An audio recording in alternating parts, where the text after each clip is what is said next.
ഈ പ്രകൃതി ചികിത്സ എന്ന് പറഞ്ഞാൽ പലർക്കും കൃത്യമായൊരു ധാരണയില്ല. ഇതെന്തോ പഴയ കാലത്തെ ചുമ്മാ മണ്ണ് പോത്തൽ, പഴം തീറ്റ, പട്ടിണി കിടപ്പ്, അങ്ങനെയൊക്കെയുള്ള എന്തോ ഒരു ഏർപ്പാടാണ് എന്നൊരു ധാരണയാണ് ആളുകൾക്കുള്ളത്. ഇപ്പോൾ മണ്ണ് കൊത്തി കഴിഞ്ഞാൽ, പഴം തിന്നു കഴിഞ്ഞാൽ രോഗം മാറുമോ? അണുക്കളുണ്ടാക്കുന്നതല്ലേ രോഗം. ആധുനികക്കാരുടെ മുഴുവൻ വിചാരം അണുക്കൾ വന്ന് രോഗം കൊണ്ടുവരികയാണ്. ഓരോ രോഗത്തിൻ്റെ ഏജൻറ്റുമാരായിട്ട് ഓരോരോ അണുക്കളുണ്ട്, അതിനൊക്കെ അവർ പേരിട്ടിട്ടുണ്ട്. ഈ അണുക്കൾ ഇങ്ങനെ രോഗം തരുമെന്നുള്ളൊരു ധാരണയാണ് ഇപ്പോഴത്തെ വിദ്യാഭ്യാസം കിട്ടിയ ആളുകൾക്കെല്ലാം ഉള്ളത്. ഇപ്പോഴത്തെ വിദ്യാഭ്യാസം തെറ്റായ വിദ്യാഭ്യാസം. ശാസ്ത്രം എന്നാണ് അവരതിനെ കരുതുക. പക്ഷെ അത് നമ്മുടെ രോഗം കൊണ്ട് ലാഭമുണ്ടാക്കാനിരിക്കുന്ന കച്ചവടക്കാരൻ്റെ ശാസ്ത്രമാണ് എന്നുള്ളൊരു കാര്യം ആളുകൾ തിരിച്ചറിയുന്നില്ല.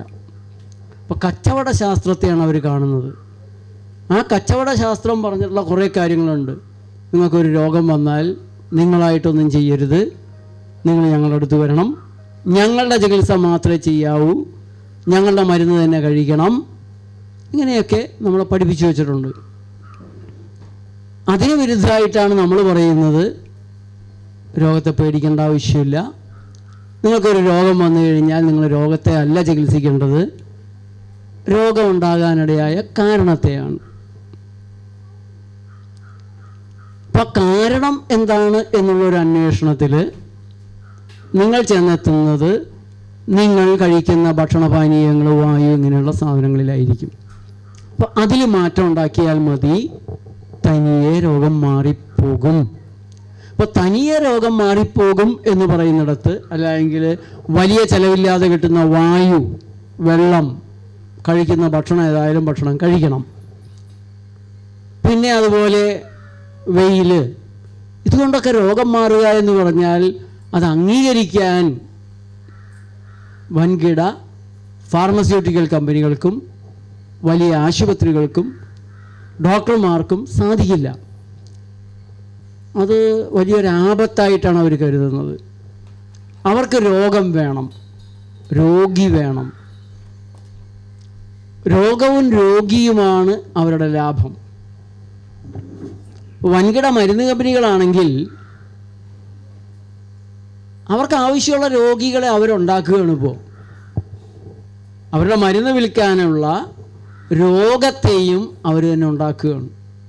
അപ്പോൾ അങ്ങനെയാണ് നമ്മുടെ നാട്ടിലെ എലിപ്പനി, ഡെങ്കിപ്പനി, ഡോങ്കിപ്പനി, കോഴിപ്പനി, പന്നിപ്പനി, പക്ഷിപ്പനി, കൊറോണ പനി, നിപ്പ, ഇങ്ങനെയുള്ള ഓരോ രോഗത്തെ ഓരോരോ സമയത്ത് അവർ തന്നെ ഉണ്ടാക്കുകയാണ്. അതെങ്ങനെയാണ് രോഗം ഉണ്ടാക്കുക എന്ന് ചോദിച്ചാൽ അവർ പറയും, അല്ലെങ്കിൽ നിങ്ങളും പറയും, അത് ചില അണുക്കൾ കയറിയിട്ടാണ്. അണുക്കൾ കയറിയിട്ട് നമ്മുടെ ശരീരത്തിൽ ഒരു രോഗം ഉണ്ടാക്കാൻ പറ്റില്ല. നമ്മുടെ ശരീരത്തിൻ്റെ പ്രതിരോധ സംവിധാനം, ശരീരത്തിൻ്റെ ആരോഗ്യം, ഇവരീ പറയുന്ന തരത്തിലുള്ള എല്ലാ അണുക്കളെയും കൈകാര്യം ചെയ്യാൻ പറ്റിയത് തന്നെയാണ്. അപ്പോൾ നമ്മുടെ ശരീരത്തിന് രോഗമുണ്ടാക്കാൻ അവരുടെ കെമിക്കൽസ്, അവരുടെ കീടനാശിനികൾ, അവരുടെ രാസവളം, അവരുടെ കോസ്മെറ്റിക്സ്, ഇതുപോലുള്ള കുറേ സാധനങ്ങളുണ്ട്. ഇപ്പോൾ ഒട്ടുമിക്ക മരുന്ന് കമ്പനികൾക്കും മറ്റ് ചില സാധനങ്ങൾ ഉണ്ടാക്കാനുള്ള കമ്പനികളൂടെ ഉണ്ടാവും. ഇപ്പോൾ ജോൺസൺ ആൻഡ് ജോൺസൺ എന്ന് പറയുന്ന കമ്പനിക്ക് ഇംഗ്ലീഷ് മരുന്ന് പ്രധാനമായിട്ട് ഉണ്ടാക്കുന്ന ഒരു കമ്പനിയാണ്. പക്ഷെ അവർക്ക് കുട്ടികളുടെ ഉൽപ്പന്നങ്ങളുണ്ട്.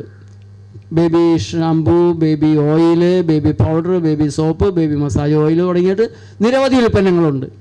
അപ്പോൾ നമ്മളൊരു ആശുപത്രിയിൽ കുട്ടി ജനിച്ചു കഴിഞ്ഞാൽ സൗജന്യമായിട്ട് ഇവർ കമ്പനിക്കാർ കൊണ്ടുപോയി സൗജന്യമായിട്ട് ആശുപത്രിക്ക് കൊടുക്കുകയാണ്. ഇവിടെ ജനിക്കുന്ന കുട്ടികൾക്കെല്ലാം നിങ്ങൾ ഈ കിറ്റ് കൊടുത്തു വിടണം. സൗജന്യമായിട്ട് കൊണ്ടുപോയി ഡംപ് ചെയ്യുക, എല്ലാ ആശുപത്രിയിലും കൊണ്ട് ഡംപ് ചെയ്യുകയാണ്. എന്താ കാര്യം? ജോൺസൻ്റെ ബേബി ഓയിൽ മണ്ണെണ്ണയാണ്. മണ്ണെണ്ണ പോലെ ലിക്വിഡ് പാരഫിൻ, ക്രൂഡ് ഓയിലിൽ നിന്നുണ്ടാക്കുന്ന സാധനമാണ്. ഈ ഓയിൽ കുപ്പിയുടെ പുറത്ത് കൃത്യമായിട്ട് കുനുകുനാ സൂക്ഷിച്ചാൽ പോലും കാണാത്ത രീതിയിൽ എഴുതി വെച്ചിട്ടുണ്ട്, keep out of the reach of children to avoid accidental drinking. കുട്ടികളെ തൊടിക്കരുതെന്ന്. അബദ്ധത്തിൽ കുടിക്കാതിരിക്കാൻ. Stop the use if skin irritation occurs. Inhaling, ഇത് ശ്വസിച്ചാൽ പോലും മരണകാരണമായ തകരാറുണ്ടാകാം എന്ന് ഓരോ ജോൺസൺസ് ബേബി ഓയിലിൻ്റെ കുപ്പിയുടെ പുറത്ത് എഴുതി വെച്ചിട്ടുണ്ട്. നമ്മളിതൊന്നും നോക്കാറില്ല, നമ്മൾ പരസ്യമാണ് കണ്ടിരിക്കുന്നത്. ഇതെല്ലാം ഉപയോഗിച്ച് കുട്ടിക്ക് സ്കിൻ ഇറിറ്റേഷൻ ഉണ്ടായാൽ, അല്ലെങ്കിൽ ഇത് ശ്വസിച്ച് കഴിഞ്ഞാൽ മരണകാരണമായ തകരാറ് വരെ, ഇതിനെല്ലാം നമ്മൾ ആസ്തമ, അലർജി എന്നൊക്കെ പേരിട്ട് മരുന്ന് കൊടുത്തുകൊണ്ടിരിക്കും. അവൻ്റെ സോപ്പും മസാജ് ഓയിലും ബേബി പൗഡറിൻ്റെ കമ്പനി പൂട്ടിപ്പോൾ അമേരിക്കയിൽ. ഞങ്ങളിതൊക്കെ തീയിലിട്ട് കത്തിച്ചതാണ് 2000-ൽ. 10-22 കൊല്ലം പിന്നെ അവൻ വിറ്റു എന്നുള്ളതാണ്. അപ്പോൾ ഓരോ മരുന്ന് കമ്പനിക്കും ഇതുപോലുള്ള ചില ഉൽപ്പന്നങ്ങൾ ഉണ്ടാക്കി ആളുകളെ രോഗികളാക്കാനുള്ള സബ്സിഡറി കമ്പനികൾ കൂടിയുണ്ട്. ഇപ്പോൾ ഈയിടയ്ക്ക് ഡോ എന്ന് പറഞ്ഞിട്ടുള്ള മാർക്കറ്റിൽ നിന്ന് പിൻവലിച്ചു. അവരുടെ ബോഡി സ്പ്രേയിലൊക്കെ ക്യാൻസർ ഉണ്ടാക്കുന്ന കെമിക്കൽ കണ്ടുപിടിച്ചു എന്നാണ് പറയുന്നത്. മരുന്നുകൾ ഇന്ത്യൻ കമ്പനികൾ അമേരിക്കയിലേക്ക് കയറ്റി അയക്കുന്ന മരുന്നുകൾ തുരുതുരാ തള്ളിവിടുകയാണ്, ക്യാൻസർ ഉണ്ടാക്കുന്ന ഘടകങ്ങൾ കണ്ടുപിടിച്ചിട്ട്. നമ്മുടെ നാട്ടിൽ അങ്ങനെ ഒന്നും സംഭവിക്കുന്നില്ല. ഏറ്റവും പരിശുദ്ധമായ മരുന്നുകളാണ് നമ്മുടെ നാട്ടിൽ വെക്കുന്നത്. അത് കാരണം പിന്നെ നിരോധിക്കേണ്ട ആവശ്യമില്ല. ഇപ്പോൾ പ്രകൃതി ചികിത്സ എന്ന് പറഞ്ഞാൽ മറ്റുള്ള ചികിത്സകൾ പോലെയാണ് എന്ന് കരുതിയാൽ തെറ്റി. ഒരു രോഗിയെ കൊണ്ടുവന്ന് ഇവിടെ എങ്ങോട്ട് ഏൽപ്പിച്ചാൽ ഡോക്ടർമാർ ഇവിടുത്തെ സെൻറ്റർ ശരിയാക്കി തരുമെന്ന് കരുതിയാൽ തെറ്റി. അങ്ങനെ ഒരു രോഗത്തെ ചികിത്സിച്ച് ശരിയാക്കുക എന്നുള്ളത് ഇവിടെയില്ല, ഒരിടത്തും നടക്കുകയില്ല. നിങ്ങളെവിടെ പോയി മരുന്ന് കഴിച്ചാലും സർജറി നടത്തിയാലും രോഗത്തെ അവരങ്ങ് മാറ്റിത്തരിക എന്നുള്ളത് നടക്കില്ല.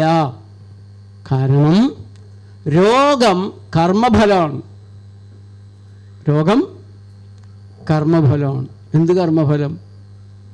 കഴിഞ്ഞ ജന്മത്തിലേ അല്ല, ഈ ജന്മത്തിൽ കുത്തിവെച്ച വാക്സിനും മരുന്നുകളും കഴിക്കുന്ന ഭക്ഷണവും ചെയ്ത സർജറിയും എല്ലാം കൂടി സമ്മാനിക്കുന്ന കർമ്മദോഷമാണ്.